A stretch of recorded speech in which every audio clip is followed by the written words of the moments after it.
Joining us now is journalist Steve Chaggaris. He's been covering U.S. politics for 2 decades. First, let me get your take on this transcript released today. Well, it's rather thin, but what do you make of it? I fully expected the response. Democrats say this is the smoking gun. This is what's going to be the thing to take down President Trump. This is the road to impeachment. And the president's saying it's no big deal, that there's no quid pro quo in this phone call with the Ukrainian president. Therefore, he did nothing wrong and nothing illegal.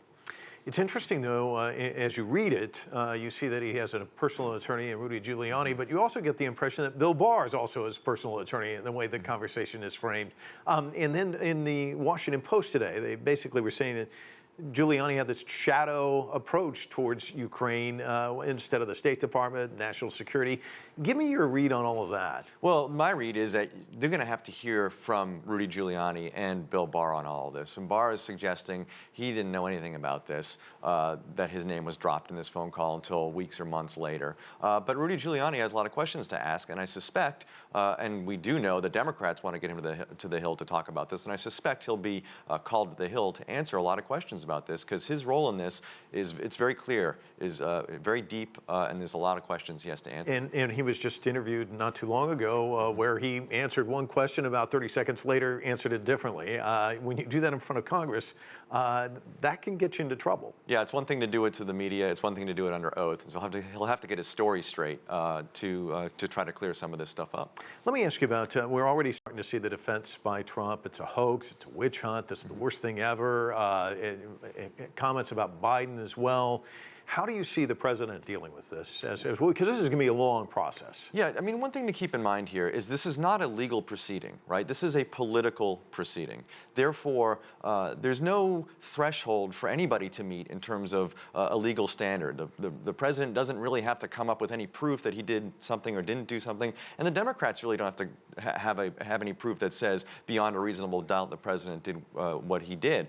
All they have to do is convince the American people, right? And that's the big point here. It's the president trying to convince the American people he did nothing wrong, and it's the Democrats now trying to say this Ukraine situation, this really is a smoking gun, this really is serious, and the president really has violated his oath of office. And it's up to the Democrats now to convince people, because right now the polling doesn't show Americans on the side of Democrats. So they have an uphill battle here, and this is what Nancy Pelosi, the Speaker of the House, was worried about in terms of moving forward with impeachment. Because if she can't convince, and if Democrats can't convince Americans that this is the right thing to do versus President Trump, then perhaps this helps the president. And in the long run, that's not good for the Democrats, obviously. It's interesting, though. We had a guest on last night who said with Nixon, he had won 49 of 50 states, walloped George McGovern. And when the impeachment proceedings started there, only 18% supported it. So clearly, over time, once information comes out, you can see personal opinions shift, though. Sure, but in the Nixon case, there were people being arrested left and right. There was criminal cases all over the place, and it became very clear that President Nixon was deeply involved in what he was being accused of.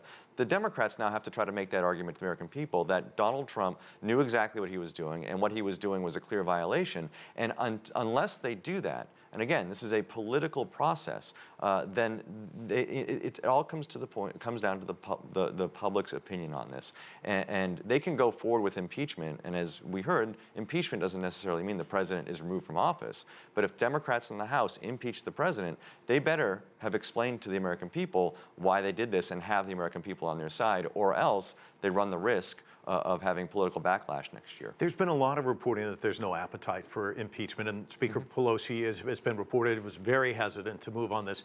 And yet, you almost get the sense, and then this concern that it would embolden Trump supporters and they'd really be out at the polls. But you almost got the sense in the Democratic ranks that Democrats were pretty frustrated. They wanted to move, too.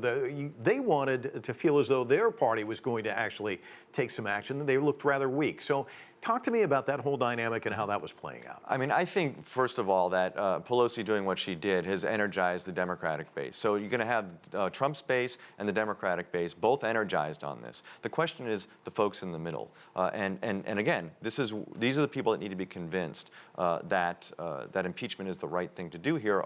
And Pelosi and the Democrats need to say, this isn't just a political game we're playing here. The president has done something seriously wrong, and we're going to prosecute him for that, or at least indict him or impeach him, to use the political term. But right now, the polling is not there. The polling, as you mentioned, there's no appetite right now among Americans, or at least about 37 to 40% of Americans say he should be impeached. They've got to get that number up, or else they're going to run into some political problems. Whistleblower. Talk to me about how critical this whole piece is going to play in all of this. Well, it could be. The issue with the whistleblower, however, is even if he does or she does go and testify to Congress, it's likely to be behind closed doors, it's likely to be classified, so the public, that likely won't be part of the public's, what they digest in terms of this whole story. And so, again, that's going to, the Democrats are going to have to get something out of this whistleblower to then turn to the American people and say, there is a smoking gun, not only with this phone call, which is something they're going to have to argue over the next coming weeks, but with this whistleblower, that the president, again, seriously violated his oath of office, that we are justified to impeach him. And so we'll see. That's going to be we're going to be watching very closely to see what happens with that whistleblower. And the Director of National Intelligence is going to testify tomorrow on Capitol Hill. We'll see what happens there. Well, it's going to be interesting to watch. I'm sure you'll be watching it. We will as well. Absolutely. Stephen, thanks so much. Thanks, Mike.